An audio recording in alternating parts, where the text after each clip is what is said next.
do. No, no, do, do, do, do.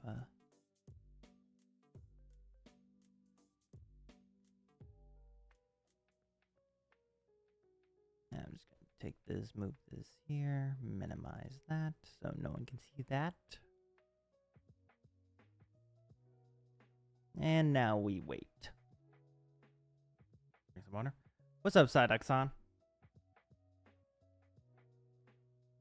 We're giving time for people to roll in.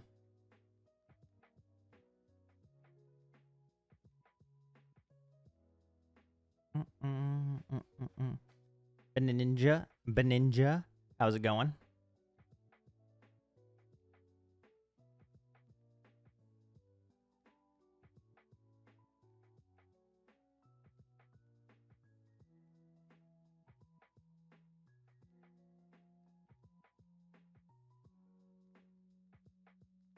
Robert Walker, Splatterspark, how's it going, guys?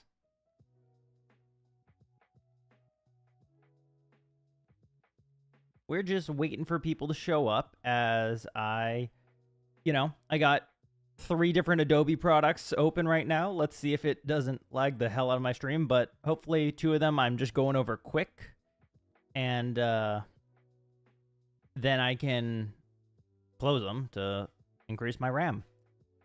Brayosaur, how's it going? Playing Splatfest Splatoon, Splatterspark. Nice. I like Splatoon. I don't play it a lot. I didn't get the new one, but I do enjoy Splatoon. I think it's fun. No, this doesn't have spoilers. This is all going we're covering episode 5 today. I would never spoil you guys. Like, even when I make the tweets out about, like, look at this scene from the episode, I always make sure that there is nothing in there that gives anything away to, like, something important that happens in the episode. You know, like, there's certain things you guys will instinctively know. Like, by the way I do my videos, I think everyone can kind of guess that, like, Sabrina's battle is next just based on proximity, you know? But, like, you know, and then after that, you would imagine it'd be, you know, Koga and then Blaine and then, like, the final gym, you know? It's like, most people can kind of understand that. But, you know, this is spoiler free. So if anyone is worried about spoilers of the next episode, no. I'm not editing my episode today. I'm merely going over episode 5 and the construction of that, and basically the step-by-step process of which I construct these videos from, like, start to finish. What's up, K Superfan? And I'm doing great, Brayosaur. Basically, I'm doing this stream and then it's back to the episode work. The episode work is going on beautifully. I have a list of, like, my little notes of stuff I have to draw and one animation I have to do. But overall, I think it's an episode people enjoy, and I can't wait to get to the next one. Like, there are so many, like, I'm so excited for Kanto. I used to not be excited for Kanto, but now that I know what's coming in Johto, I'm really excited. So actually, here's a fun fact. So I've always told you guys that if I get to Johto, like, if I get to the end of Johto, that's kind of my natural stopping point if I want to choose to step off this ride. And that's basically like, okay, if I want to stop making these videos, not that I am, I will stop at the end of Johto and then make an individual video that summarizes all the plot points and everything that was going to happen in the future region. So you'd still get the whole story, but you just wouldn't get this level of production. There's another consensus now that I've made with myself. If I get to the end of Unova, I have to finish the series because Unova is so important in the terms of story that I can't stop it right there. You didn't miss anything, Romanov. We're not starting. I'm gonna give everyone like 12:10. We'll start, like, so 10 minutes. We'll chat.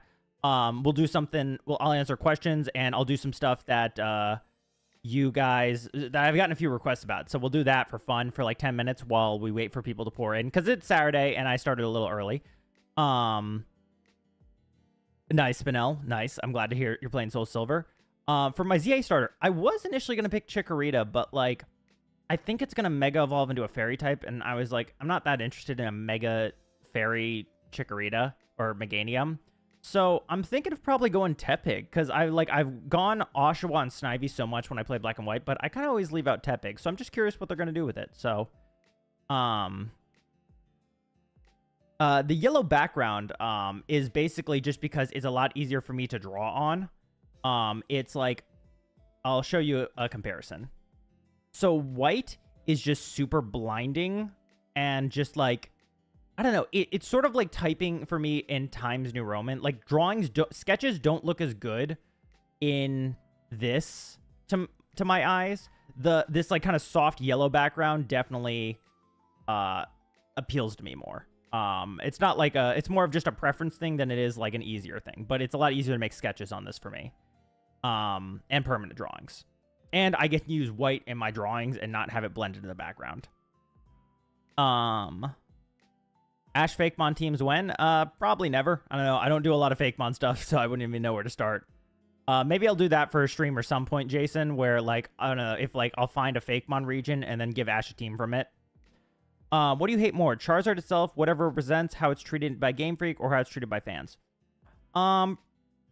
Probably a combination of how it's treated by Game Freak or whatever it represents. It's kind of one of those things with Charizard where it's like, I understand why they push it. It's basically like the second or third mascot. So it's kind of like one of those things where it's like, it's always there. It's just kind of like, man, you got over 1,000 Pokemon to choose from and you really picked the same 3.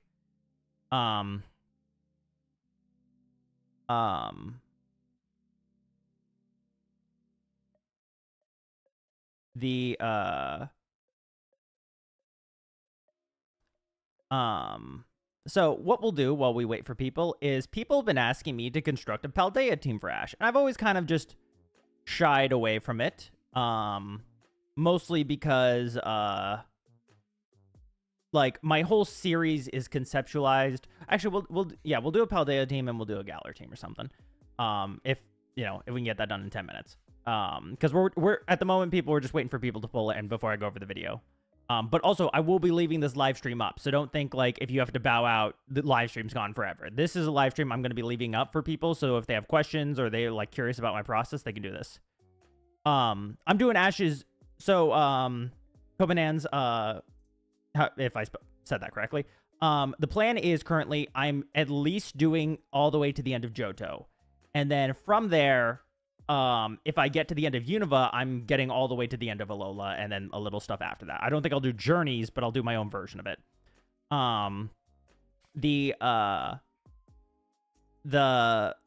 And basically wherever I stop, you guys will still get videos, like a summary video of what I was writing, planning, and doing for that region. Like long videos, not like, oh, it's a 20-minute like filler. So basically, you're still going to get my entire story that I'm going to tell. It's just depending on how much detail you get. That's really the thing. If you could give any Pokemon that does not have a Mega Evolution, what would it be? Delcatty. Because I want Delcatty to be good. If Cubone evolves, would Pikachu get the jacket? No. Cubone would just either still wear the same jacket or tailor it to get make it bigger or get a new one.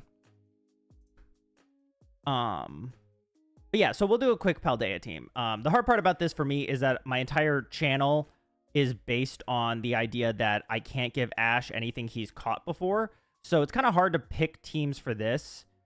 But again, so, you look at the some of those, Jason, and I'm like, I'm not going to choose those because everybody, chooses those. Like, funny enough, I'm of the mind that Ceruledge fits Ash more than Armarouge because Ash is like a speed blitz fighter and Armarouge is this kind of like slower cannon guy.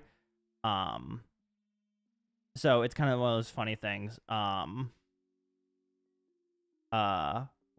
this is a hard one because again, there's not really like a right or wrong answer. But Pikachu's on this team. What would I choose? This is a hard one.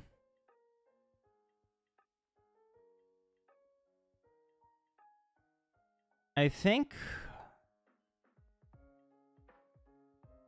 it'd be fun to start with a Grafai for Ash. Just kind of a little punky dude artist. That would be kind of like a fun thing for him to, mess around with.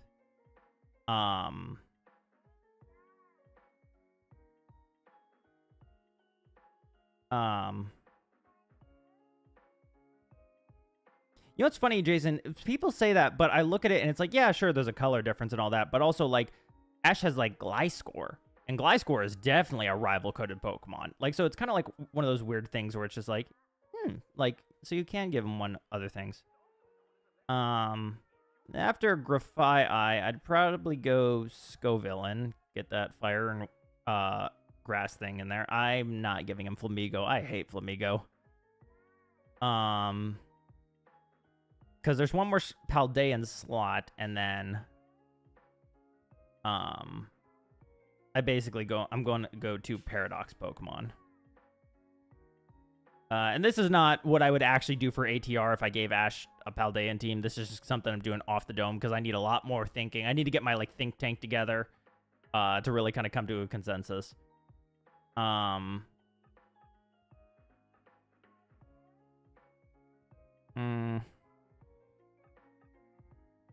Because my friend Samurai Trainer Z, he has a Scarlet and Violet team for Ash, and it's really hard for me because I'm trying to avoid the choices he did, even though I really like them.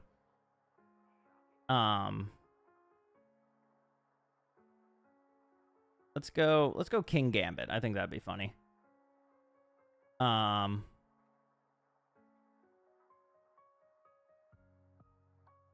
think this is a funny trio right here. You know, Punk, angry guy, you know, the kind of calm guy trying to keep everyone together. And for paradoxes, I'll do a past and I'll do a future. After all this time, Ash, I think Slitherwing would be cool. Because I'm trying to avoid, like, you know, going the heavy hitters.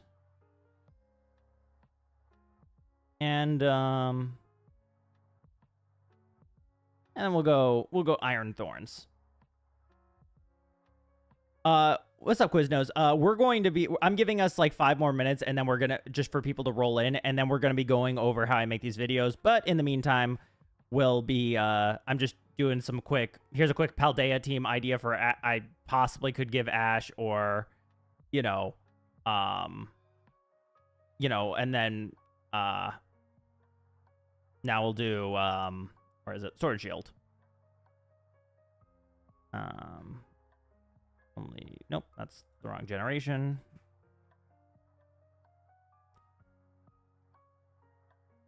Let's see. Who would I do for Sword and Shield?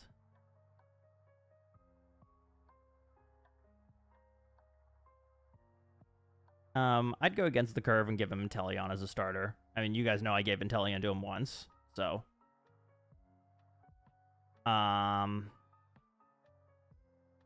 Galarian Darmanitan would be funny. I'll go with the Slowbro.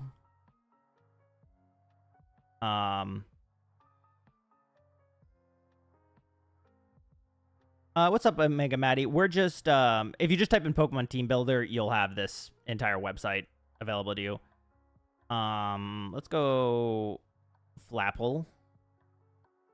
And we'll go a Hatterene. That might double up on Psychics. Who cares? They fight different ways. Yeah, and this is what I would do for a funny Galar team.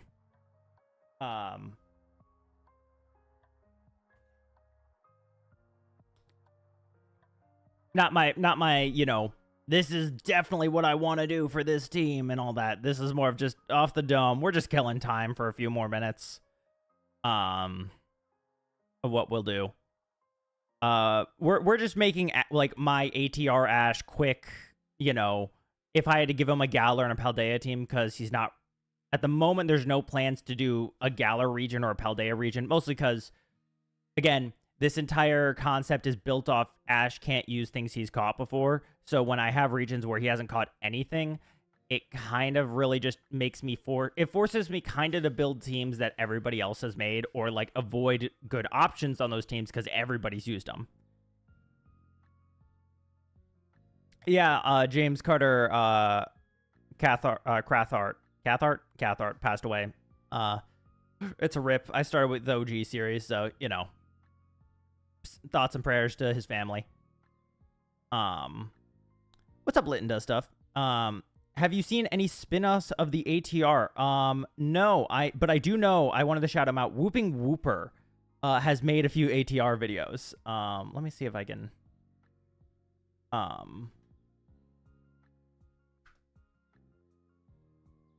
Is it Whooping Whooper? I believe.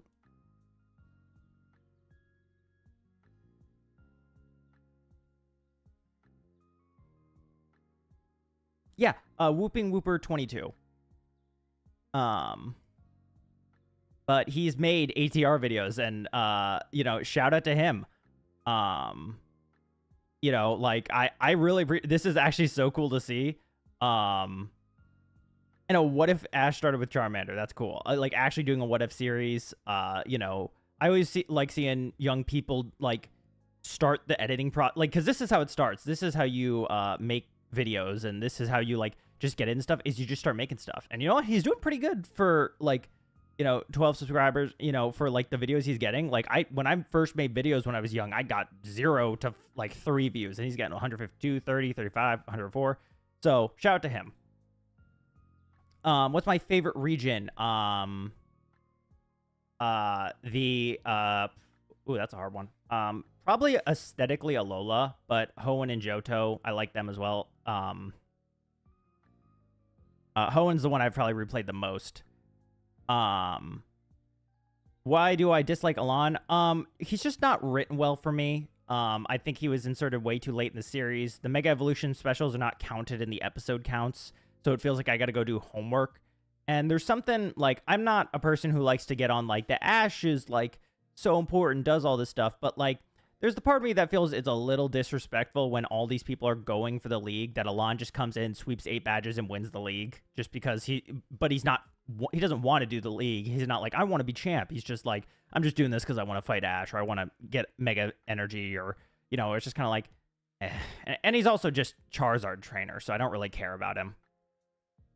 You know, I think that's the most boring you could do. Do I like Yu-Gi-Oh? If yes, what's my favorite series? I love Yu-Gi-Oh. The OG, I love the OG manga and the OG series. GX was my they're all my childhood, but GX, I love the dub of it. It's not a good series from a writing perspective. People want season 4 dubbed, and I'm like, I'm not a fan of season 3 or season 4. Season 1 of it is my favorite, you know, but they don't really do, you know, Alon is super boring. Yeah, but GX is written poorly, but I do love it. What's my favorite Charizard trainer? Lance. Lance is the only person I ever give a Charizard to. 5Ds is great. 5Ds is also great. Though they did snub Leo for Crow, and I hate Crow so much. Okay, but we've hit the time limit, so we're going to get into this.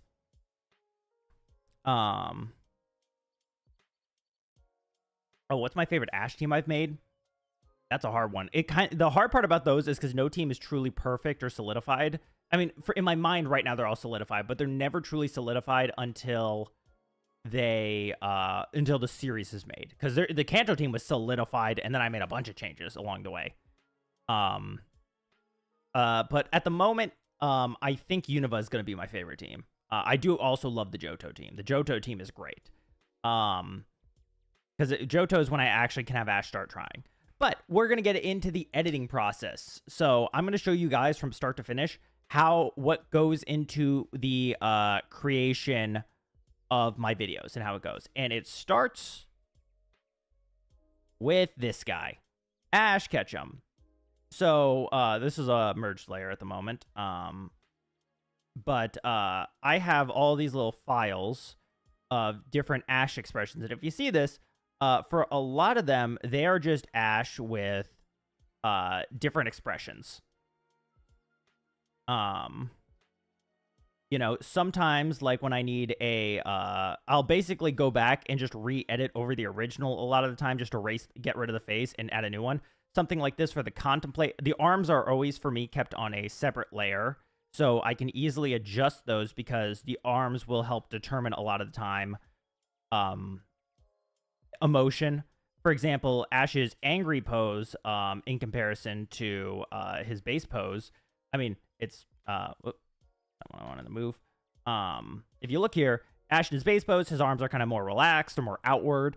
But angry pose, I put him straight down, just kind of show, like, you know, he's clenching his fists, even though you don't see thumbs or fingers, but like you can get the, you know, idea that he is clenching his fists in this moment. And And so when I do these episodes, I go through and I'll just usually start with a base model.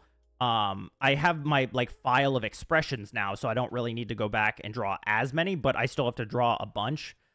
For some of them, like if I describe, I don't like just write my episodes in a way where like or like I know I have this expression. I just write my episodes and then I have to go back and create what I need to for it, because usually I'll have all the expressions. Sometimes I'm just like I'll need like, oh, I need an incredulous expression for Ash. You know, when Psyduck was latched onto Ash's face in episode 3, I believe. I needed Ash to like be like waving his arms around, but I knew Psyduck was going to be on his face, so I didn't bother drawing a face on here. But what I did draw was the basically kind of like the frame by frame animation I would put together in After Effects of him swinging his arms, and then I would just make that a looping animation, which I'll get into the After Effects when we get to the After Effects part. Well, truly, actually, you know, it's funny. I said this is the start, but this is kind of like where all the base art comes from, you know? Like, these two, it's just a simple mouth change, but, like, it's just something I needed. Frustration, you know, him giving out a sigh. You know, this is just another base model of it. Shell-shocked. Another shocked, but this is the Patrick. So I'll have a few of these. You know, I got the SpongeBob one, I got the Patrick one. I got the one for Brock. I'm going to make one for Giselle eventually. You know, pinched brow, kind of a pinched expression, a face palm, serious, you know, sad smile, little laugh, you know, kind of a heh, you know, just not. Oh, another one. Disgusted. That's another SpongeBob meme face. So I have 3. I hate the Gen 5 bird. Braviary, I don't care for, but that's more of the fans than anything. Sweating, which is just the I just call it the E expression, where it's just like, ugh, you know. But this is a sweating. Like, the best part about these is you don't have to draw a brand new one for every time. Like, I needed Ash in kind of like a panic sweating style, but I just took the E one and added some teardrops to it, some sweat drops. And that's just so, like, there's a lot of simple workarounds I'll do for expression creation where I don't always have to go back and, like, redraw everything. It's usually just erasing the face and, like, adjusting the arms. And I got some, like, layers on these arms where it's just, like, the shadowing of it, the base color, you know, there's the body line art. You know, I keep everything in separate layers to allow me to quick adjust. Some things don't matter, like the mouth itself is pretty simple. Like, it's a little janky, as you can see there, but no one really catches it because it's usually all small and it doesn't really matter too hard. But this isn't actually truly where I start. I said this is where I truly start. Truly where I start is the audio recording. With this is basically what an entire episode, this is episode 4. I'm doing episode 5 today, but episode 5 got broken up into 2 parts in the audio editing process just because I have to go back and do this. Every, like, I basically will go in OBS, I will sit down, record entire dialogue, and then I will go back and cut out the pauses in it, kind of make my own pauses for the natural process. I'm getting better at it. Some of these episodes, I talk a little fast because every line is back to back. Some of these red lines you see here is basically a line I had to go back and re-record, or I'll have inserted a new one because I came up with a better line in, like, after recording, or while listening back, I was like, I don't really like that line. I'm going to go back and insert a new one. Like this one. Team Rocket members, passengers, it didn't matter. Yeah. But this top dialogue here is basically all my audio. And you see it's color-coded here. This is the first part of the episode. So in episode 4, this is this entire sequence is the Lieutenant Surge part. This is yellow sequence is the SS Anne. And after that, this is the Ninetales Forest part. Beneath this here is all my music. So I'll go back. This is like kind of like what I need as a base level if I'm creating an episode. Because music helps to show off the tone of what's going on. The gang has finally reached Vermilion City. So I have like the SS Anne theme underneath here up until the point where he encounters Gary, and then I go cut into like the rival theme. Then after that they have a fight, so it's a battle theme. And I just kind of ease them into each other. You know, I kind of like you know, try and transition it the best I can without making so obvious to your ears that you're like, that was a start and stop. But this is, and so you can see here, these are all different music tracks. I didn't use all these, but I'll frequently bring ones in to be like, how does this sound to it? I think I can find a better one here. But even then, there's a lot of small parts where they just needed music versus longer parts. But this is all that goes into just creating the first episode. It's a lot of cutting of the audio. The writing is probably the shortest period, or shortest thing I do. The audio editing probably takes the longest because it's just kind of it's the most boring, and it's the one that's just a slog to me, but it's something that just has to get done. Don't save. But once I have all that, I need my assets. That's where I already have a base level of assets for Ash, but what I really need is backgrounds. And I try not to reuse backgrounds too often, but sometimes it's just like, I need a forest scene. This one works. Maybe I'll flip it around so it doesn't look exactly the same. But I'm going to show you guys what goes into creating backgrounds. So this is them entering a city. It's for the next episode. But so this is a screenshot from the Sabrina episode. But it's a good one. And you want to know why is because it is like easy to remove them. And sometimes I'll take these shots where either they're not in frame or only one thing's in frame because I'm easily able to erase in Photoshop. I'll show you guys how I do that. So, sometimes I will stretch it out so it fills the screen. But I'm just like, oh, that looks a little, it's a little wonky. But the main issue is like, I got these three bozos in the middle of the frame. I can't just have them in the background of the episode. It completely gets rid of you. So what I'll do is I will go through and I will basically select around them. Can I do this? And you want to try and stick kind of as close as you possibly can because the Photoshop's going to do a lot of the work for me where I don't have to go through and do it, but I want to save as much of this image as I can. That's kind of a good selection here. So Photoshop is this thing called generative fill. I think it's AI based. I hate AI, but it's also like a good way of doing this. Where it will generate a background. It will erase them and kind of generate a background based on the surrounding elements. Sometimes it works, sometimes it doesn't, but it works. So as you can see here, it's like, okay, that works. It got rid of them, but it's kind of weird. I have this lamppost. So sometimes it has options. See, that's a lot better. Where I have the lamppost going out, you kind of see the, like, where the road leaves your field of view. And you also have, the lampposts are there and stuff. There's another one here, but I don't like that as much because I don't like the lampposts all being there. So I'm like, great, I have those. Only problem is I have this YouTube timeline on the bottom. Don't mean to do that. Deselect that. And then I'll merge these two together. So now it's just one image. Then I will go through and I'll do the same to the YouTube bar. And sometimes I can just stretch this thing as far as I can where I don't need to erase the YouTube bar. But sometimes I need, like, I only have so much ground to work with. So I'm just like, I need to do this. Yeah, exactly, Ion. I hate AI. I never want to use AI. This is kind of like just like, all right, I'm just trying to get rid of some elements. There is a brush. I'll actually show you guys. I'll just do it here. So there is a brush in Photoshop that it's called the spot healing brush where I can kind of like erase these guys manually. Go through to this.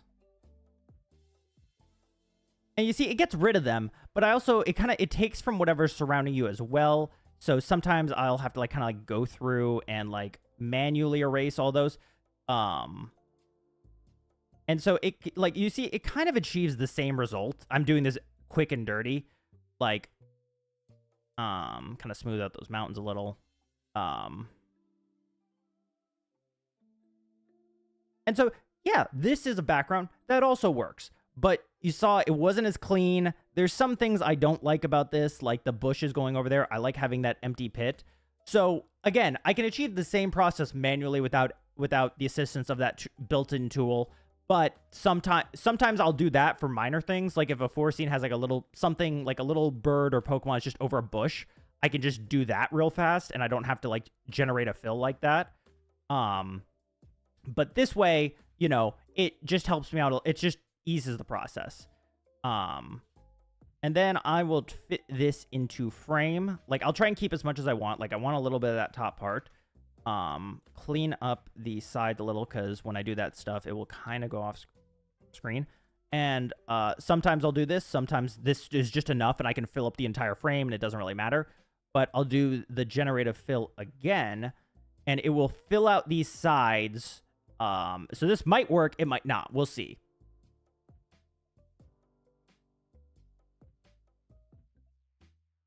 And so, yeah, that's not bad. You know, it still looks natural to the arch if I, you know, but also, look, right there. That's okay. It's not as good. Another one, but see, this isn't as clean.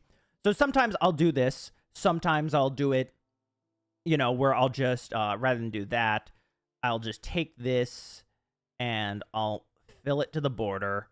Because my characters are all cartoons, so they don't have to be one-for-one size, where it's just like, if this was a door, they don't have to be, like, their heads don't have to reach the top of the door. You know, they just don't have to look, it just doesn't have to look ridiculous to your eye. If it takes you out of the episode, I failed. It's a bad thing I've done. Oh, I just realized also I'm covering all the layers, but, you know, that doesn't really matter. But yes, this is essentially how the backgrounds get made. And so, yeah, there's a little, you know, it's not as even on either side, which is a little thing. You can do a little squash and stretch if you want. It helps. But, like, you know, sometimes it's good, sometimes it works. Like, this still works. But this is all the process that goes into background making for me. Eventually, I'm going to have to learn to draw my own backgrounds, because this very much works, particularly because of the 90s style animation, where it's just like, you got random little kind of stuff around the edges and all that and textures. It's going to get a lot harder when I get to, like, Gen 3, where I could still be using these backgrounds, but there's certain scenes I'll want to use where I try and use, backgrounds or assets that are part of that generation. Gen 3 is a lot cleaner. I haven't tested it out. So it's going to get to a point where I'm going to just start learning how to draw my own backgrounds, or just get way better at doing this part. But don't say that, don't say that, don't say that. Now we're at the actual editing process. And the backgrounds I'll usually create for, like, knowing I'm going to go in a scene. I'm just going to mute the audio on this thing, just so you don't hear two of me going over everything. And I'll turn it on if I need to. But as you see here, I got to cheat because my intro sequence is just... Actually, audio is kind of important for this. So I'm going to turn this down. I'm going to turn my music off. So... Music starts. The gang reach Hutbur Port, where they can get a boat back to the mainland. Gary's already made his way out, deciding to head to Cinnabar rather than go to Celadon, where Ash plans to have his next gym battle. The gang has time to kill, as their boat won't show for that night. Ash is bored out of his mind. So funny enough, it was just lucky that I had the episode I was looking in for. I just needed some, like, port scenes. I needed a shot of the ocean. Like, I didn't really need this, but I was able to. I looked at the episode that I was observing to get footage from, and I went through and I was just like, oh, there's Ash reclining. I can use that to indicate he's bored. And then I cut into, you know, Giselle and Brock check out the local. They're in the mart. This is another background I created, or I, you know, erased people from. But I was like, oh, there's them at the mart and stuff. So I didn't really have to, like, animate stuff in the full thing. I'll try and use footage to cheat when I need to. But what I do also is I cut up the footage enough that I don't feel like I'm breaking copyright. And then I have these 3 layers over it. At the top is a kind of a shadow on the edge. Below that is just some, like, TV texturing, and then I got some TV lines here. And that's just all to get around copyright. I don't think I would get, you know, slammed for using the footage, but it's more for safety. And again, I'm not supposed to be playing this footage for too long. There's minor exceptions, like the Surge fight, where so much is, you know, I mean, the episode's very one-to-one. There's some minor changes in it based on character and, like, minor story elements, but the battle itself is relatively the same. It's Pikachu vs. Raichu. But you can see as I kind of go through here. Actually, I'll show you guys how I create this, like, see this little red. I color code all my things, so usually Ash is red, Pikachu is yellow. I'll make Brock orange and Giselle pink, and that usually I'll stick to that. It's different if it's just Ash and his team. I can put the lo-fi back on. The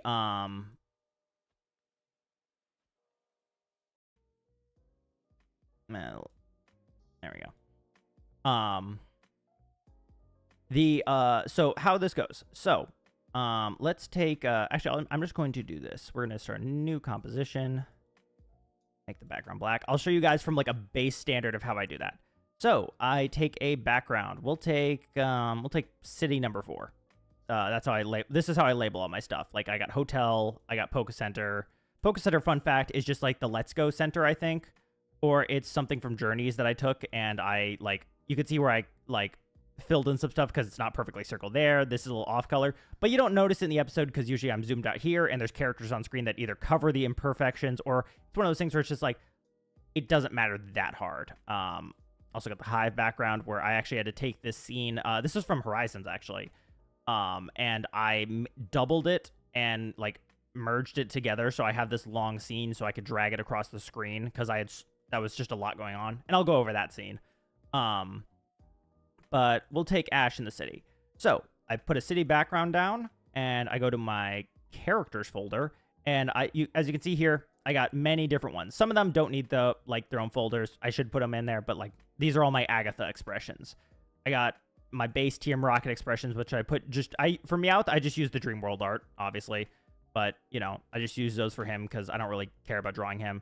The Team Rocket, Jesse and James are actually always drawn together. They're not separate characters. They are always just one unit with, because their expressions just change based on, you know, like together, because I never really address them as individuals. And thank you, Ike.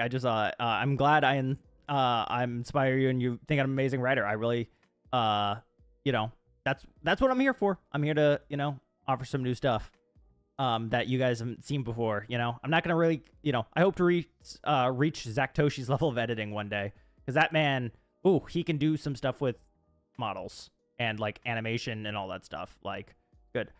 But back to this, I'll color code this red just for my timeline's sake, because as you can see here, if you scroll up, there's a lot. You know, luckily it goes pretty in sequence where it's not like I got a bunch of stuff down here and up here, but like you could see the episode progress. It just gets taller and taller and taller. And this is 10 minutes, you know. So back to this, I got Ash. Luckily, if I want him going the other way, it's like he's facing this way. I can change the scale of this thing. I can just change this value to 100 and it flips him around, which is nice. So I can have him face any direction I like. And yeah, his hat is mirrored, but again, it doesn't really matter. No one points it out. No one notices it. And also, I don't care that much. I'm not going to draw every Ash expression again, but make sure his hat symbol is facing the right direction. But it's like, he's too big for this scene. You size him down just kind of the size you want. That seems like kind of like a good size for this scene, especially if, because, you know, going back to over here, I have the same thing with Cubone. You know, he's relatively bigger here, but like, I need the scene where you can have composition. I don't think people, if you're doing a rewrite, it's very important. Like, I have enough background here that you can tell where you are, and then you have Cubone and you got Ash here, and you can, like, they don't take up the entire screen. You can see they're on the same level, but it is a street, so I can put Ash up here. I could put Cubone up here if I'm like, you know, for if I ever wanted a reason, but they're chatting with each other, so they're on the same level. But this is like a 3D plane. It is not a, you know, flat background. So Ash could be up here if I wanted to, and Cubone could be down here. However you want to do it. But back to here. So as you can see, this is my thing it's called an anchor point. This is how it works in After Effects. So you notice that when, if you watch, you know, when you watch my episodes, you notice that you might not notice it actually because it could be subtle. But when I transition scenes or when Ash changes facial expression, there's this little bounce effect. And that kind of like keeps it from being too, like, it's like, oh, why do you have that? And I'll show you actually here. So I want Ash to change expression. So I just kind of cut this layer as I go through. First, actually, move this little anchor point down here. I'll show you guys how I do the bounce. And then we'll throw, not cheering. Let's show contemplation, and then we'll show, lag.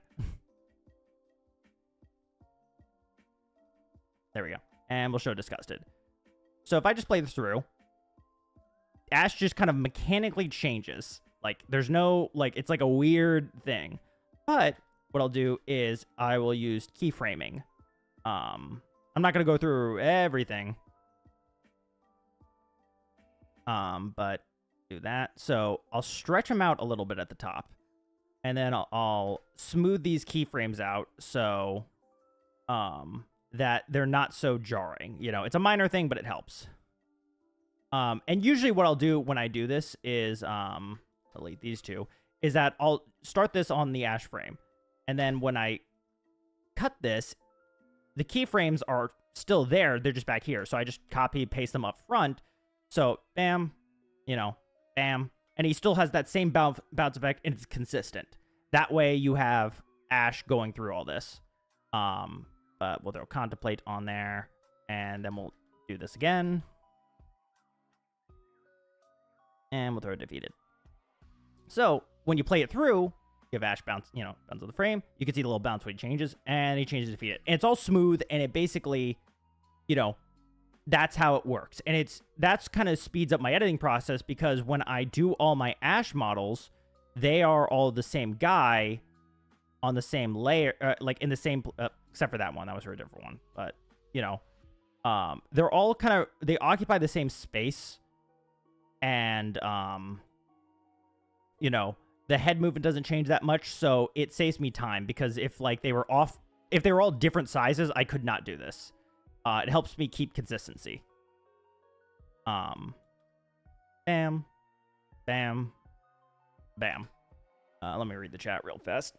I like how you let Ash's ATR evolve in their final forms in the ATR. The anime is a bad habit letting some of these Pokemon evolve for some reason. Yeah, I like evolution. I think evolution for me personally, when it comes to writing, is a sign of it's not something a Pokemon should refuse to do, if only because it's or like forever, if only because it's a natural growing stage for them. It's like you're not meant to be a Bulbasaur forever and stuff. Eventually, you just naturally transition to the next stage of your life.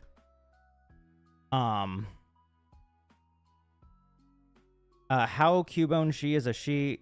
Yeah, Cubone's a girl. She was born a girl.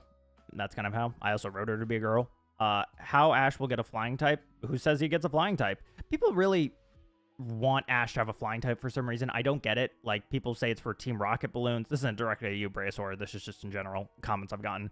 But like, how is he going to use it? Like, he needs someone to search, and he needs someone to, you know, pop Team Rocket balloons. It's just like, well, I just won't put him in those scenarios. Or he'll search without a flying type, you know? It's just, you know, there's ways around it. You just don't make it so you're written in that spot. Do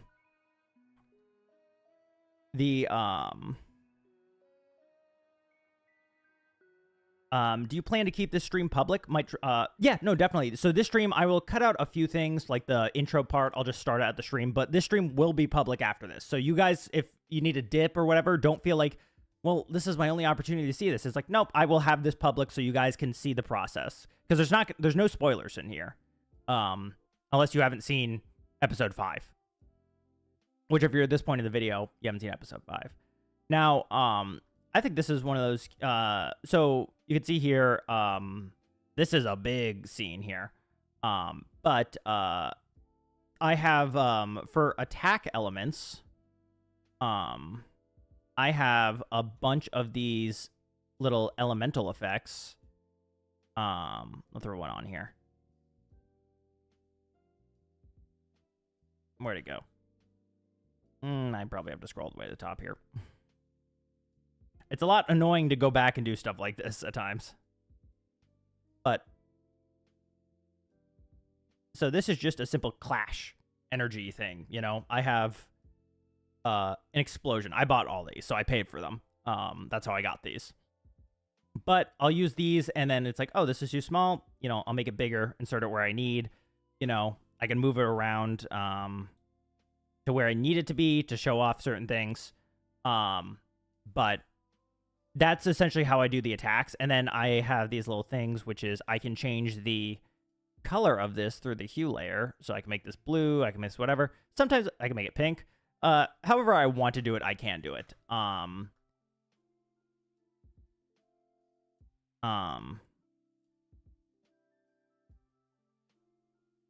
For knocked out Pokemon, I simply just take them and I'll turn the lightness on them down and the saturation down, so it's like kind of the fainted knocked out question. Why do you choose to give Ash Ninetales when a Rapidash fit him better? No hate. Don't worry. I never take any of your guys' comments where you question my decisions as hate. I understand from the get-go, I'm doing a very wild concept where it's like going to be like, why did you make this decision? Because again, these are odd Pokemon that no one would ever put on an Ash team, you know? So don't worry. Rapidash, I think there's I don't really like using Rapidash, mostly because it's hard for me to imagine how a horse fights, even though I'm not doing full animation. It's just kind of a weird Pokemon, because for me to conceptual, like, I need to, like, know how in, like, an animated fluid motion a Pokemon fights. That helps me in my writing process and all that, and their strengths and weaknesses. And Rapidash is just very awkward for me to imagine. But also, Rapidash is one of those Pokemon. One, it's kind of one of those expected ones. But also, it's sort of like any Pokemon can fit Ash. You just have to write it correctly. The problem with a lot of, like, when people make Ash teams is that they're only doing, this is the Pokemon I'd give him for Johto, this is for Sinnoh, this is for Unova, etc., etc., and they don't really have a story behind them. So what you'll result in is a lot of people, they'll usually pick the Pokemon Ash already has and then throw in, like, a wild one. Like, for example, like Golisopod in Alola, where Golisopod really seems like the odd man out, but that's because you have no history with him. And you don't know his personality, or you maybe get a few notes from them on his personality, but it's sort of like you don't have any interactions in your head of how this crew melds together. So Golisopod always feels like kind of like if you give him a Scizor and Johto, where it's just like, it's a cool Pokemon I want Ash to have. But you're like, but how does this fit Ash? Like, I have the benefit of doing this entire rewrite where you guys, like, if I just showed you this initial team on paper, everyone would go, well, what the fuck are you giving him? But, like, people didn't think Tangela was, like, a good Pokemon for Ash or something. And then countless people are like, I love Tangela on Ash's team. And that's because I've been able to display his emotions and all that. When it comes to Rapidash, Rapidash is one of those Pokemon people associate with Ash because of, you remember the episode where he rode at Rapidash. But in reality, there's no, like, nothing really tying them together. There's no, like, oh, Ash really would get along with this Pokemon because X, Y, and Z and stuff. It's just like, we saw him with a Rapidash in episode, clicks in brain, Rapidash would be good for Ash and stuff. That doesn't mean you can't give him a Rapidash. I give him a freaking Ninetales. It just means that, like, hey, if you want to make an Ash Pokemon, you really got to think about how it interacts, especially, like, when you're writing Ash. Yeah,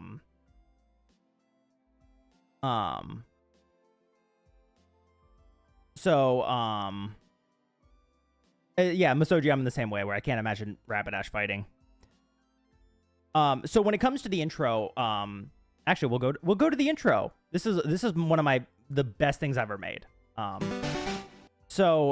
did something in Photoshop. I'm gonna turn the music off for this. Where I essentially I took the Pokemon logo, I took my avatar, and I took my avatar and I took Ash, and I was able to pixelate them in Photoshop to give them that 8-bit look. And then I just I took the sound effects and put them in there, and then I manually, so I, like, this is, you know, I manually created this entire thing. The box is an image from the game that I got, but I just looked at the intro of the Pokemon thing, and I just recreated this from scratch, essentially.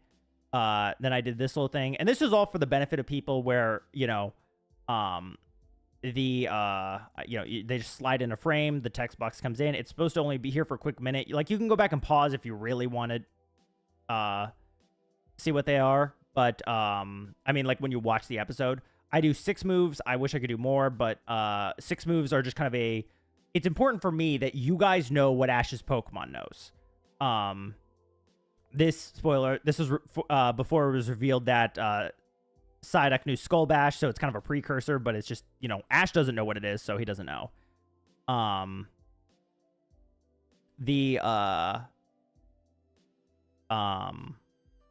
yeah, and so I just make this for your guys' benefit, so that way when you're watching a battle, you automatically know everything that Pokemon on Ash's team knows, so that way it's not, like, sometimes it's like a Pokemon pulls out a new move, like when Psyduck did Cut and Stun Spore.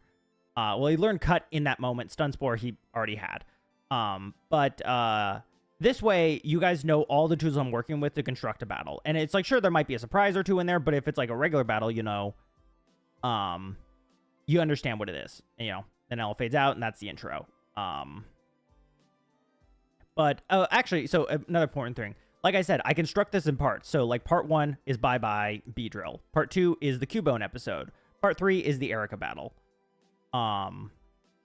You know, and these aren't perfect. Like I think I made these guys a little too small for the battlefield. I could have sized them up so there's not so much dead space here, but you know, it worked for what it was.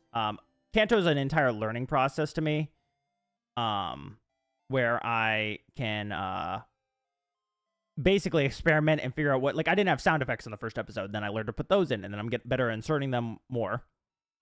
I do 6 moves because 4 is just way too restricting, but 6 feels like a manageable number where I can give them more moves that I want them to learn, but also it's not so many. Like personally, when I write my personal stories about Pokemon, I use as many moves as I want. I don't limit them to 6. Some moves evolve over time where it's like Ember becomes Flamethrower or something like that.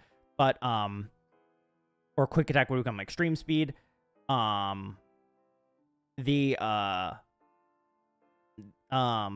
I use 6 moves because I want to be able to like have more tools at my disposal to make battles interesting.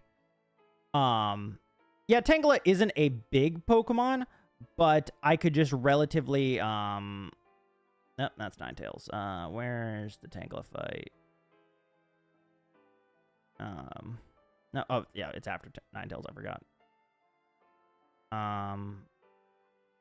Bring out... So basically, I would probably, if I could go back and do this... Get rid of this.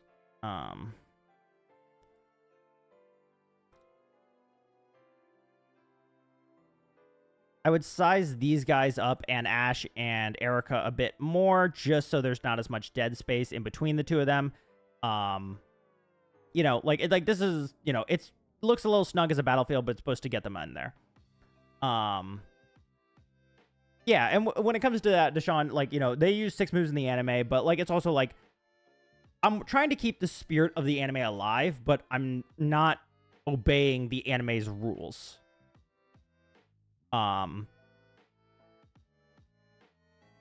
Like Charsic Valley, will there be a Ninetales Valley where Ash will train it? Not really. The Charsic Valley's still a thing, but I'm not trying to follow... Like, Ninetales has the disobedient arc that Pokemon does, but it is not Charizard. So it's not meant to...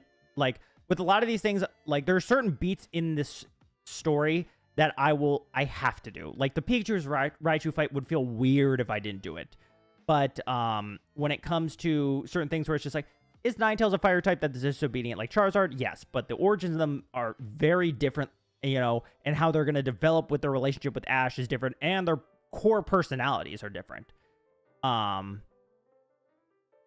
What is my favorite Ashmon?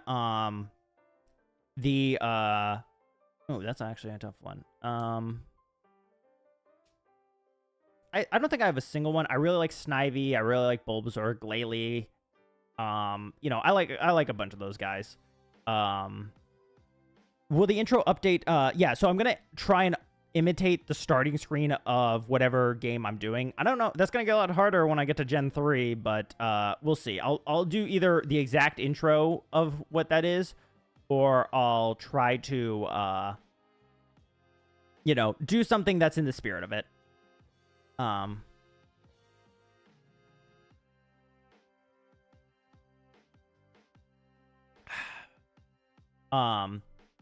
But so what I'll do with a lot of these moves is you've seen these animations before, but I'll reuse them for battle cutscenes just because I don't need to recreate the wheel here. But funny enough, this Tangela thing is a custom thing where I have 3 frames of Tangela. So you have Tangela here, you got Tangela here, and Tangela here. And I just kind of put them quick enough that they all kind of blur together to create this little tornado animation. Sometimes I'll animate it by hand, but other times I can just cheat it in Photoshop like this. Another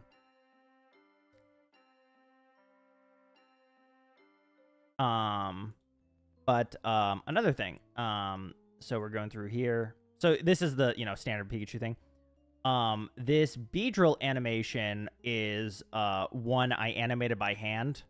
No, actually, I went through and did it. I studied like a rapid punching thing, and I went through and I just animated like 4 or 5 frames of it, and then just like looped it in this way. Added some speed lines. You have the background, so you kind of get this Beedrill rapidly punching. In the episode, I kind of do a slow zoom in on it, so you know it looks like it's getting closer at you.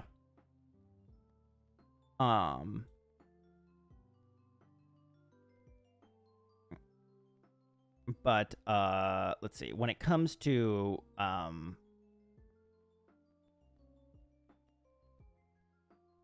just merging some effects there for Snorlax to get angry, and then for his angry face, there is a red. No, I just took a background and I shrunk it to basically just and then like turn the opacity down on it, so that way you could, you know, he has like that little rage angry face. That was a fun thing. I like doing little things like that to help show emotion on a Pokemon that I'm not drawing. I had a lot of blur to these, like when Psyduck is moving back and fro, he is blurred. I also had to, you know, I could probably put this all in a composition so it's all less, it's more organized, where I can just pre-compose this, you know, and now I don't have it clogging up my timeline. I'll frequently do that with certain stuff, but you have Psyduck running around Ash.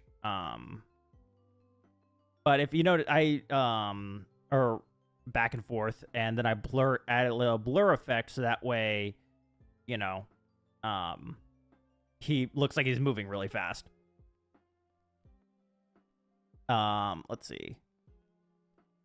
I didn't want to save that. But it doesn't matter. It's not like I'm going to go back to this. I'm just so used to rapidly saving in this program because that's how you do stuff.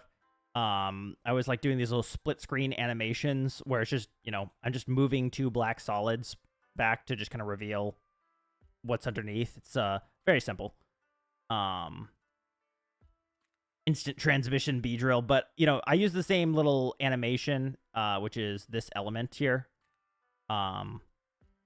That I usually use for teleports, but like I colored it like a teal to show it's like kind of like an agility or like a rapid movement rather than that.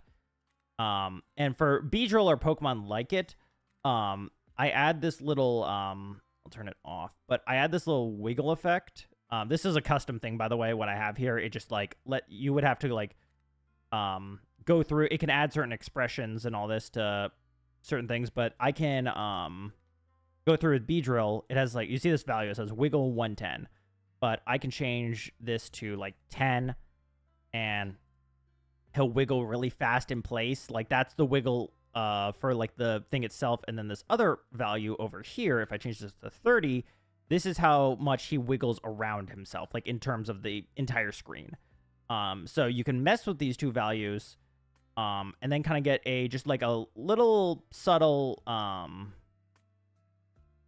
what is it currently? It's still 110, but it's just a little thing, but it adds a small little like floating effect.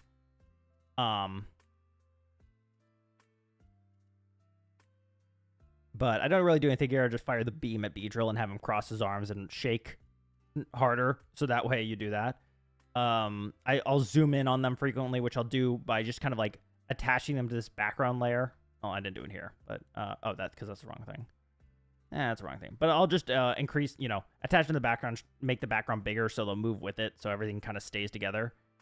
The cut frames are pretty important. This is just I have Beedrill stingers on a separate layer here that just cover it, and then I'll add a glow effect to them to just make them glow. A lot of this stuff is technical After Effects jargon that I'm not going to go over here just because that's a long lesson, but it's more just what goes into the process of making a scene like this. So this Beedrill animation, I went and I studied the exact Gurren Lagann attack. I inserted Beedrill to kind of make everything look cool and neon, you know, to kind of cheat. But I went through and studied the animation and copied it frame by frame to get it an exact reference. And so this is all hand drawn. Like this is all like, even like all those, see those little black marks? I had to draw all those as I went through. This is why this last part took me. Like every little piece of art you see here was something I had to draw by hand to get this. And even to get something as simple as like this spinning animation, like was like every frame was different, or like almost every other frame. And just kind of quick zoom in and then just cheat it with an explosion to transition to the next scene so I don't have to animate a lot. Because a lot of this is cheating. A lot of this is like, what can I do to like get around certain things so I don't have to like fully animate everything? Because I add animation, I try and make this as fluid as possible, but at the end of the day, it's not animation. Except for the part when it is. Like this. I need water. When it comes to something like the Cubone episode, like I have this little animation of a crack sound effect, so I don't have to draw like Cubone actually hitting Ash. Like if you look at the scene without it covered, it's just Cubone took exception to that. Pain-filled Ash. Yeah, where she just transitions to her like attack, like, you know, hitting pose, and I just had that for gimmick and all that. Ash's Pokeball drops out. I just have that hop out of his thing. Add some blur to quickly see. And, you know, I don't bother with like a side animation there. I just keep her kind of base standard form. Do that. I just have to like run across the screen with speed lines here. This scene right here is actually taken from the Pikachu special to the Pikachu Pichu special, the first one where they're like escaping the Houndour. Like I need a good alley shot. The circle itself is just a black circle that I was able to phase them through out of the scene. Because I have this little box here, and Soul Red box, and I made it in After Effects. So basically, they exist on this plane only. So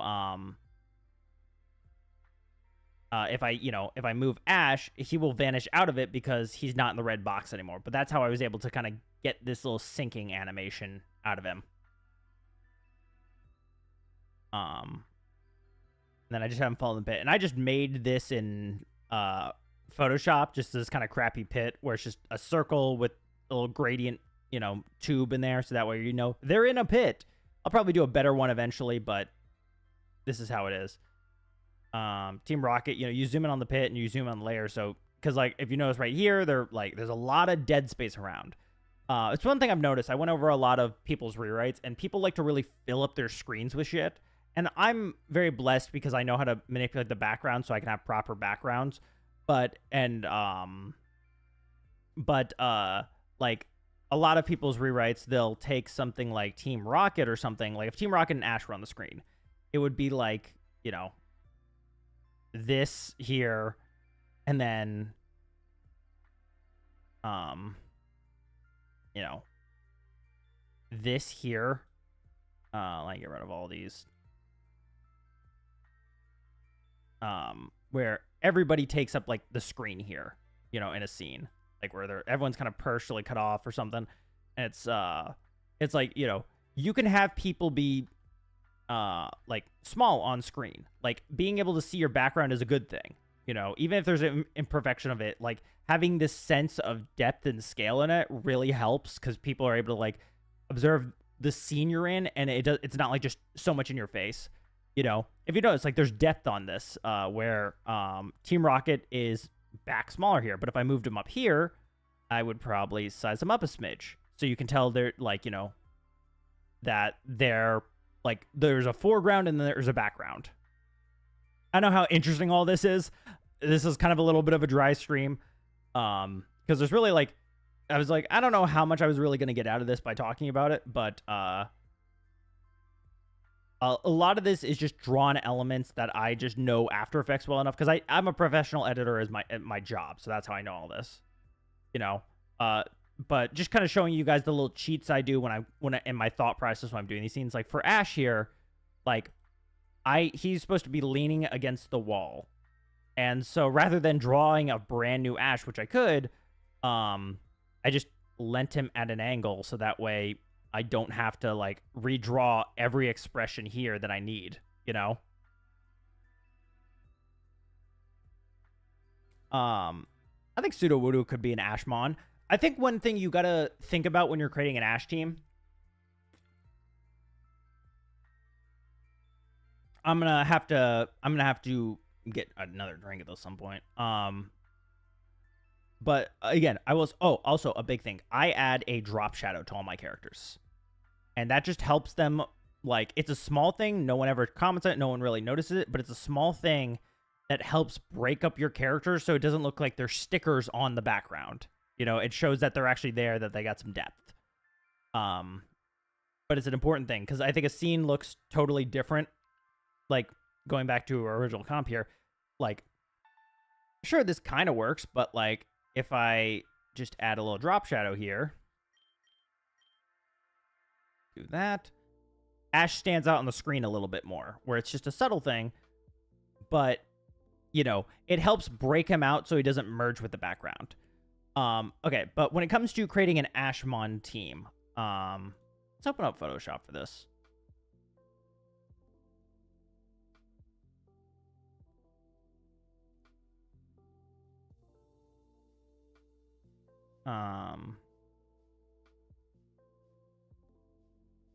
So, in my mind, when I create an Ashe team, everybody has a role. You know, you got, at a base level, you got 6 slots, and what you don't want them to do is you don't want them to overlap with each other. You don't want to have 6 of the same guy on here, because that's boring. Like, I treat, one of the most important things when it comes to a rewrite are the Pokemon to me, because they are the characters that matter the most.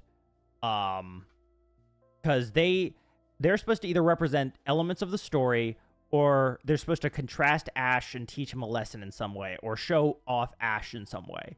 Like, they're when I think of a team, like, most people think Pokemon as tools when they're writing a story like this, where they're just like, they're like essentially weapons that you use in battle and stuff. And they might have an episode here for, like, like, here's the Starly episode where Starly's gonna evolve, but, like, it's less important of them having episodes for themselves and more like, if I have a situation where, let's say, Psyduck, or no, let's say Tangela wanders off in the woods and gets lost. What does Ashe's team do? Cubone would go and search, probably run into some wild Pokemon, end up getting in a fight. That's what she would do, because that's just her personality, where it's like, if she ran, compared to Psyduck, where if he ran into some wild Pokemon, he could probably talk to them, or he could just avoid them, but he would be searching for Rowlet, or for, not Rowlet, Tangela. Pikachu, at the moment, would probably get a little lazy and just be like, I'm just going to sleep. He'll turn up eventually. Ninetales just wouldn't care. But you have the same situation for all of them, but they all react in different ways. The way I think about it is that just because they're Pokemon doesn't mean they're not characters in your story. So, Sudowoodo is an example. If you're using a Sudowoodo, what's his role on the team going to be? Like, what's his personality on the team? Is he the goofy guy? You could do the goofy guy. Is he actually, like, kind of stoic and serious? It's sort of like, okay, cool. Let's say he's the stoic serious one, because that's probably a Sudowoodo I would come up with, because I would probably try and go against the grain in a lot of ways when it comes to creating these Pokemon personalities. If he's the stoic serious one, that means, you know what you don't want? You don't want to catch a, let's say, Golbat. And Golbat's also stoic and serious. He's kind of more of a hard ass, but he's stoic and serious as well. You can have 2 Pokemon that have, like, similarities, but, like, if they're both the stoic serious guy, you just have, like, the same guy but twice, and this doesn't really apply to those characters. Those are very rare on Ashe teams a lot of the time.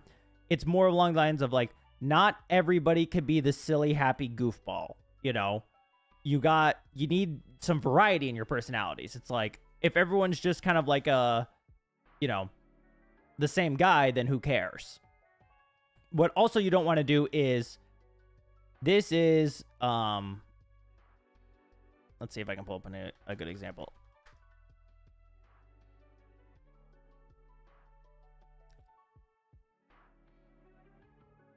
Okay, actually a great example, the XY team. You have Greninja, who's the only guy who gets development. Talonflame doesn't have a personality. Noivern was just kind of the baby, which, like, is a role, but, like, eventually he just kind of grows into a guy, and that's kind of it. Hawlucha's personality is just a species, so you just write him off there. And Greninja's the focus, and that's the thing you want to avoid, where it's just like, this is the main character Pokemon, and the 4 or 5 extras, you know, that are just there because you need more team. Like, that's how you achieve an XY team, and that's written horribly. You know, doesn't mean Greninja's bad, but it means he's the only one who really gets anything. Infernape also is kind of subject to this, but on a lesser degree. Infernape kind of took over the team where Torterra fell off, Buizel fell off, Staraptor fell off, Gliscor got to go on his own training arc, and Gible was just kind of the gimmick, funny, bite joke comedy guy. You know, he's like, I'm going to learn Draco Meteor, that it. But Infernape kind of stole the show when it arrived. It's not too bad because you got to see at least Staraptor, Torterra, and Buizel shine in earlier elements, but it became the Infernape show at the end. So when it comes to, like, I wouldn't ever want to have Lucario and Greninja on the team then. You can have them on the team. You just got to make sure they're different. Because people have a very ace mentality when it comes to Ash's Pokemon, where it's just like, who's the ace of every region, you know? And that's something I'm never doing because every Pokemon's important. Like, a final battle, or at least every final battle, is not going to come down to Charizard versus Greninja or something. You know, at the end of the day, it could be Bayleaf versus someone's Steelix. That could be the final battle. You know, maybe sometimes it's not as much cinematic, or it could be Bayleaf fighting the final boss. Like, let's say the ace was Steelix on the other opponent's team. You could have Bayleaf fight it, even if she's not the strongest on the team. You could write it in a way that she wins, and it's convincingly that she wins, but, like, that,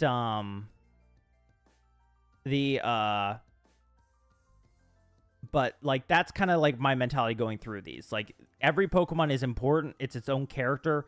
You know, what you want is them to be all I don't even know what I'm drawing on screen, by the way. I'm just writing for the sake of writing. But you want them all to have purpose and meaning on the team, you know? They don't all have to be super outspoken. They don't always have to be in the focus.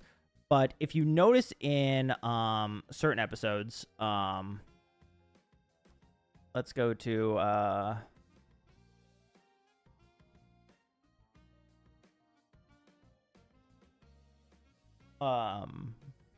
when Ash says goodbye to Beedrill,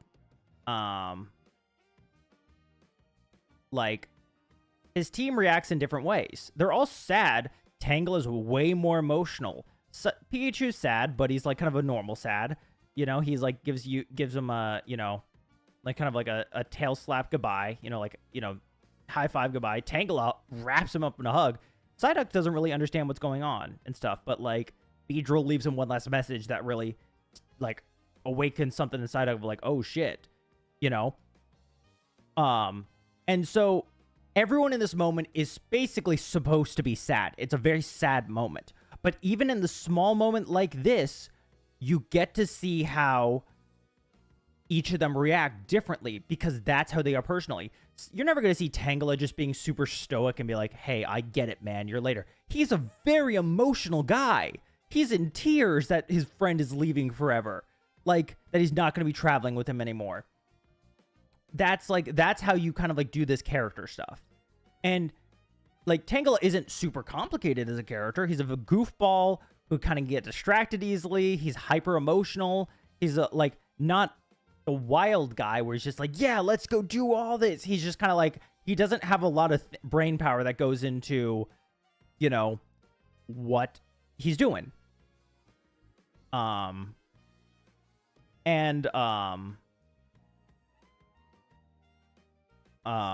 A little teardrop animation, sadness, fade to black. Hang on. I need nicotine. Don't do nicotine, kids. I don't know how old everyone is here, but don't do it.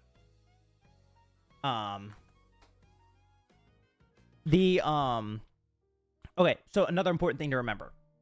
Keep in mind, I'm writing at like 7 regions worth of teams. And Ash's Kanto teams already have more than 6. Everyone else is just getting 5, you know, because Pikachu's always there. But the thing about it is that I have to think of individual personalities, there can be some overlap, but what I want is, so this is actually a series I want to do. Eventually I'll do it after when I reach Gen 3, I think, where there's going to be shorts essentially showing you like what's going on at Oaks Ranch, and then you get to see the different dynamics between cross-generational Pokemon, like Ash's whatever he catches in Johto interacting with Psyduck or Tangela. And that way I can compare and contrast their personalities where it's like, oh, you think these two Pokemon are very similar? How do they differ? You know? Or who gets along and who doesn't get along. That's a fun series. But also it keeps me on my toes where I'm like, if I created this personality if I created this, Cubone's this delinquent girl who thinks she's the top dog and is like, oh, these are my minions and, you know, you can't mess with my minions, you know, I'm going to kick your ass. And she is kind of like a fight-oriented character, but she has a code of honor and ethics she lives through. I can't just repeat that with someone else, you know? But if I did want a character that, like, fights with honor and ethics, what if I did a samurai-esque character? That's a samurai code of honor and, like, what they will and won't do versus Cubone's delinquent code of honor. Like, those are very two different codes, even though they overlap a similar zone. When it comes to creative writing, that's very broad. I'm trying to think.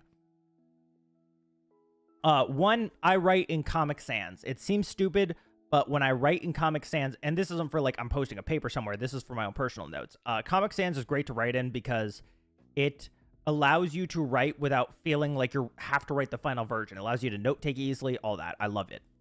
Don't use it in your media though. Don't have like, if I needed to create a like a sheet of paper and have writing on it, don't use Comic Sans as a font. Match your fonts correctly to what they should be. And Splatter Spark, great example of a team right there.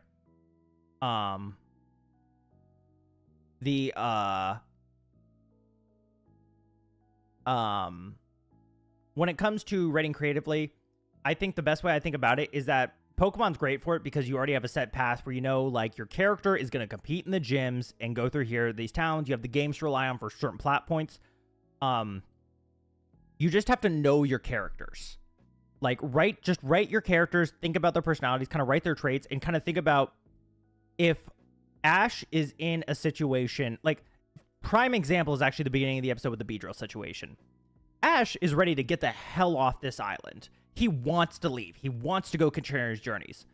But when he hears the situation, he's like, I gotta help.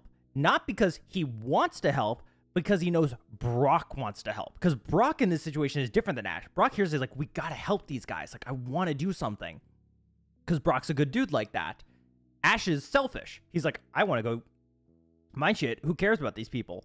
But he sees it's important to Brock, and he cares about Brock. So that's why he does this. You know, I say it in the episode, but I'm just re-clarifying for examples. In an alternate sense of like, you know, Ash doesn't go out of his way to save people. He is not a hero. Like, the way I write Ash is he is not the chosen one. He's not the savior of the world. He's a normal dude going on a journey, and he gets in situations because that's just story where it's like shit happens. But like Team Rocket, the organization, isn't looking at Ash like, our arch enemy, Ash Ketchum. We must stop him before he stops us. Giovanni doesn't know who the fuck Ash is. He's just some kid. Like, the most he's messed with is like the Mount Moon operation. Even then, Brock's more important that it's there than Ash. He's more thinking, this gym leader's not that he is. This isn't what's happening. I'm just saying, for example, if Giovanni knew Brock was the one to put down the operation, he probably wouldn't be too mad because he's like, Mount Moon is Brock's territory as a Pewter City gym leader. So he's just like, yeah, okay, we got caught, you know? But also is a low grunt operation. Ash has not encountered any big Team Rocket operations. It was only minor stuff. So it's not on anyone's radar.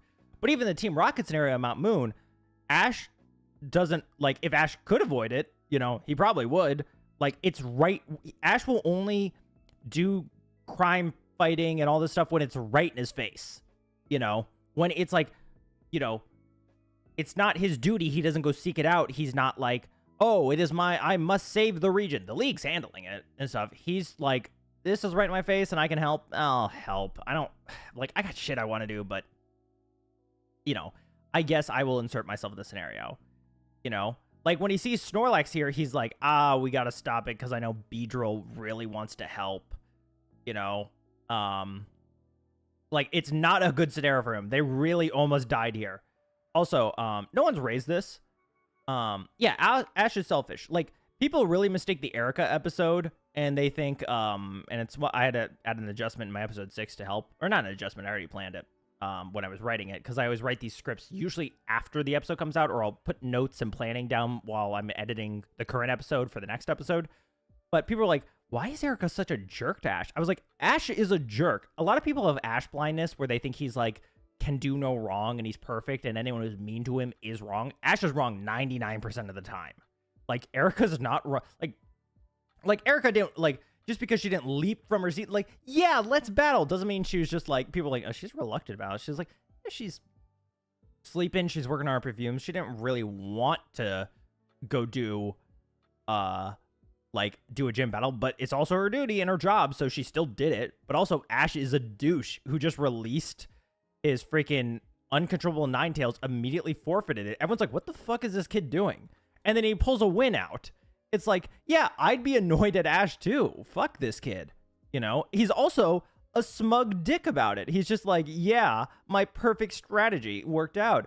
You know, he's being all proud of himself. Like, he's like, oh, my master plan came to fruition. You didn't plan shit. You just got super lucky that Tangela was able to handle this, and Psyduck, Gary taught Psyduck Skull Bash to be able to get him to win. But even then, look how much Ash sucks.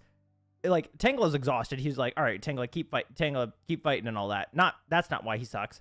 It's literally that, like, Tangela is so stupid that it, like, sees the light from Solar Beam. It's just like, Ash is like, oh, what's happening with Tangela? And he's just like, it's just attracted to the goddamn pretty lights. That's why it's not moving. And it just took the attack because Tangela's an idiot. He battles weirdly, which throws people off. Like, it's hard to fight a mass of vines, but he could have dodged that. If Ash was like, Tangela, dodge it, you know? It's, yeah, like, Tangela just takes the attack because he's stupid, you know? And Ash is like, oh, this fucking idiot, you know? But he could have commanded him to dodge. He's not a great trainer. He gets by on luck a lot of the time and just strong Pokemon.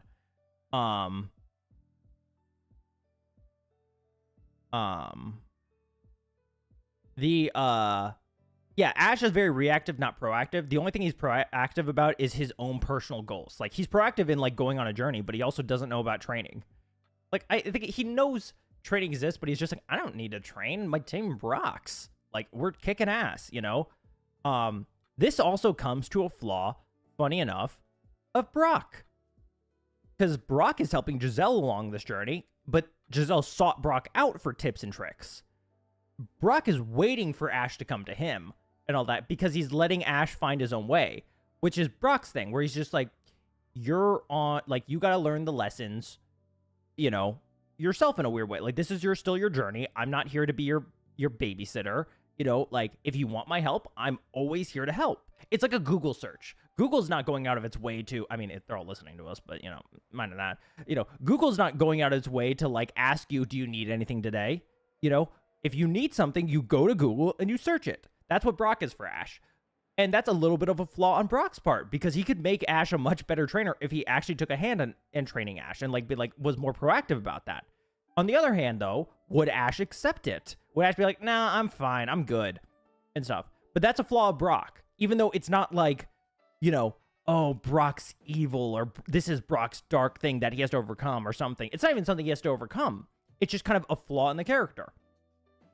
Like, Giselle's flaw was that she didn't understand Pokemon. She was very arrogant. Like, she had all her flaws in her initial episode, you know? She still has her own flaws. She can be temperamental, judgmental, you know, stingy, kind of up her own ass. Like, there's a reason why I have 3 smug frames of her, you know? But she's also unsure of herself at times. If, like, a battle came up to her right now, she'd be, like, a little hesitant because she lost her last battle. Even if she learned a lesson from it, she's like, I still haven't really won a fight. But she's working on that because she's preparing for when she does have to fight.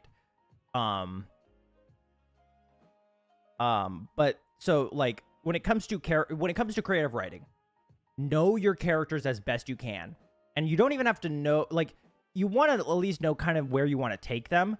But if you know your characters, you can just insert them in scenes that you come up with, and you'll figure out very quickly how things in that scene play out. You don't have to think about, like, what do I need here?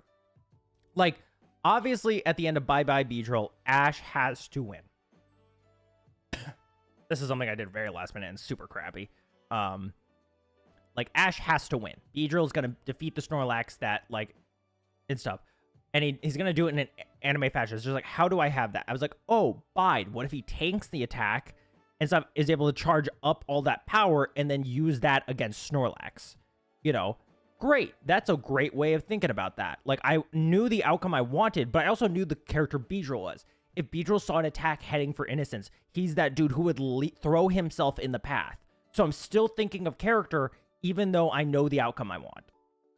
So knowing your character is premier. It is what you need, because that's how I write. Everyone does it differently. Like, some people focus more on the story of like the overall tale of what they're telling, and that's good and all, but sometimes you'll run into the scenario where your characters feel less like characters and more like NPCs in a video game, where it's like they only exist in this space and stuff, where they are just frozen up until the story catches up to them. But yeah, character is super important. And it's like the most important thing in my mind when it comes to writing these stories. Like, for example, this scenario right here. Such a funny frame. Like, Ash is still Ash. He was about to yell out, "This gym smells like shit." But unlike Misty, like, would yell at Ash, and Ash is more would yell at her, and they'd be douches to each other. But Giselle is way more annoying when she's on Ash's case. And Ash is just, like, so beaten down at this point. He's just like, I know what I want to say, but if I say it, Giselle's going to be super pissy and annoyed, and I could just not deal with that and just keep my mouth shut, even though I'm still thinking this place smells like shit and it's giving me a migraine because of all these bad perfumes to Ash, you know? But, like, that's kind of my thought process when it comes to writing these guys. It's like, the scenario is the enter the gym. I know how Ash is going to react, but also that's the other factor, knowing how your character is going to react on their own, but then knowing how they'll react with others around them, because then you got to think of what the relationship is, because ideally your characters no, that's not what I want. And I'm gonna get rid of all this. So we have Ash, Brock, Giselle. You should know how Ash and Giselle interact. You should know how Brock and Ash interact, and how Brock and Giselle interact, and then how they all interact as a group.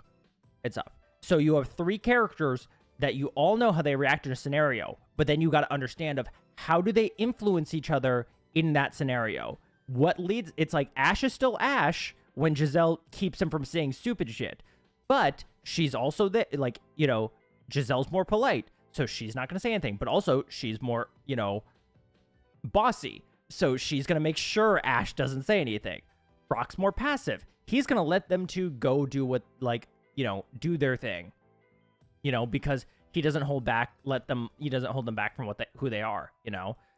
But that's also to the detriment of Ash, because Ash puts his foot in his mouth all the time. So hopefully that helps you, Quiznos. My brain. I talk about writing with my friend Samurai Trainer Z all the time. Go check out his channel. He's great. But he helped me plans a lot of my story. Like, I bounce my ideas off him. He comes with a lot of stuff. And then I got my friend Rose. Rose is great, is the champion of moves. He helped me come up with moves for Pokemon that are so nice. Like, he came up with Psyduck's Skull Bash, where, like, it's like, oh, that's so nice, because now Psyduck has kind of like a signature move, quote unquote, that activates his headaches, so I don't have to keep writing that Psyduck hits his head because the opponent hits his head, or he finds a way to, like, bang his skull against something. It's like he uses an attack that also triggers his psychic power. But yeah, like, that's kind of the process of what goes into these videos. Comments, questions? My brain's a little fried, so I'm just taking a moment.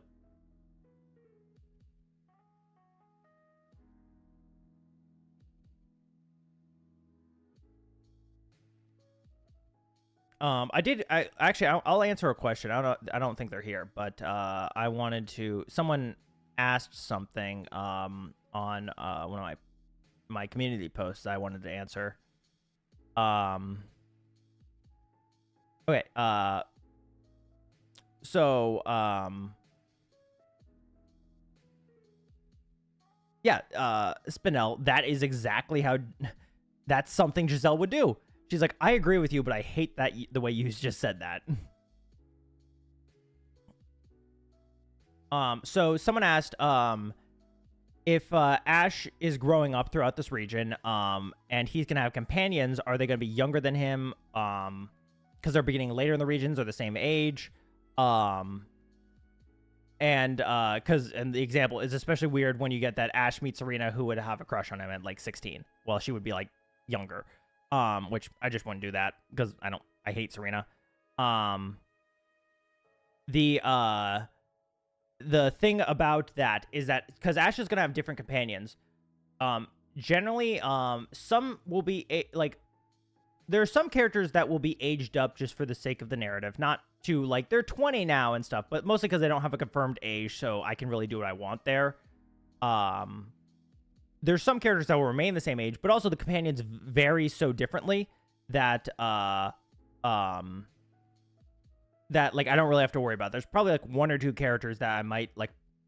I don't even think I have to. I don't really think any characters I'm manipulating the ages of, even though Ash is getting older. So you'll kind of see it when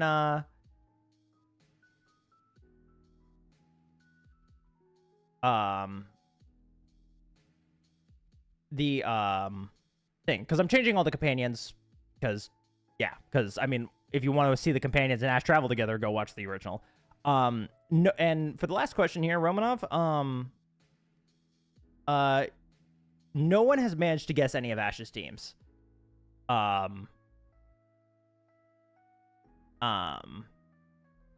so no one's managed to guess who Ash will have, and that's good because most people are kind of limited in their mentality of what Ash should get as Pokemon, where they all kind of think of the same options. No one really thinks outside the box with it. So I'm kind of in the clear for that. Ash is gonna age in this series, but it's not gonna be a hard number. I'm never gonna probably confirm that it's like he's 16 here. I'll probably be like he's around like, you know, teenager here. You know, maybe I will, maybe I won't, but it's never gonna be a huge factor in this. But he will naturally age. And I won't be including like early gen mechanics. The closest thing I get to that is that all hidden abilities will be available to me when I get to Gen 3 and abilities are a thing. Like, abilities are still a thing now. I'm just not calling them out or naming them. Because that's just something Ash is going to learn about. But the only reason I'm, like, fine with hidden abilities is just because it's a game mechanic that they're hidden abilities that they're introduced in. But in reality, they're just another ability that Pokemon has the option of having. Oh, yeah, and don't worry, Romanov. I don't, even if someone does guess correctly, I'll never confirm or deny it. That, like, you got it, you nailed it, because the surprise there. But even then, the teams are so solid that, like, either no one's going to get them, but even if they do get them, they're never going to predict how I write them. And the dynamics within the team.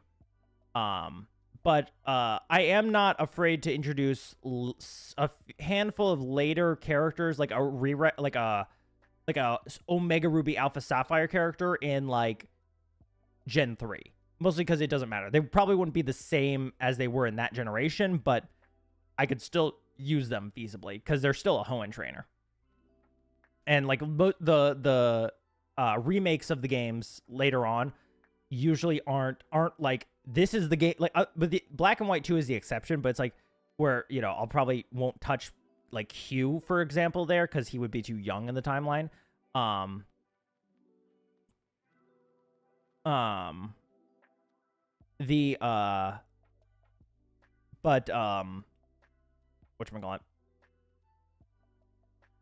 But yeah, like, characters are a fair game, because most of them, it's like Omega Ruby and Alpha Sapphire, it still takes place in the same time period as like Ruby and Sapphire with how the journey goes, you know? It's not like the future from Ruby and Sapphire. It's just like an alternate world.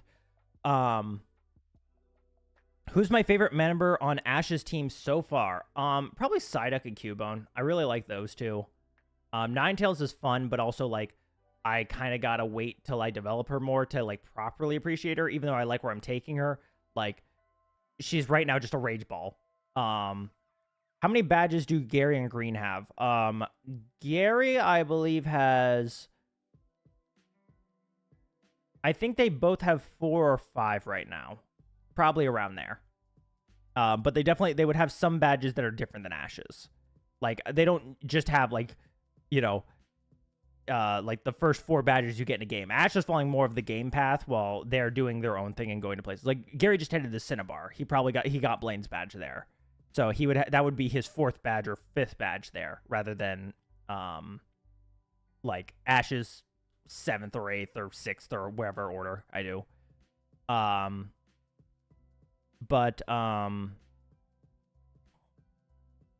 Yeah. I think with that, we'll probably end stream now. I'll get back to editing because it's 1:30 for me, so I want to see if I can get this next section of the battle, because it's only next section of the video done. It's only 5 minutes, and then I'll be in the back half of the series.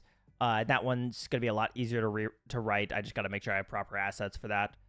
But I just wanted to thank you all for watching. This has been a fun time. This video will be up, so you guys, if you want to go back and review stuff I've talked about, or like take a closer look at my timeline, Ash still has the Moonstone. He still has the Moonstone. But if you want to take a look at this video, you'll be able to look back on it. I want to thank you all for watching. This has been a fun time, and I'll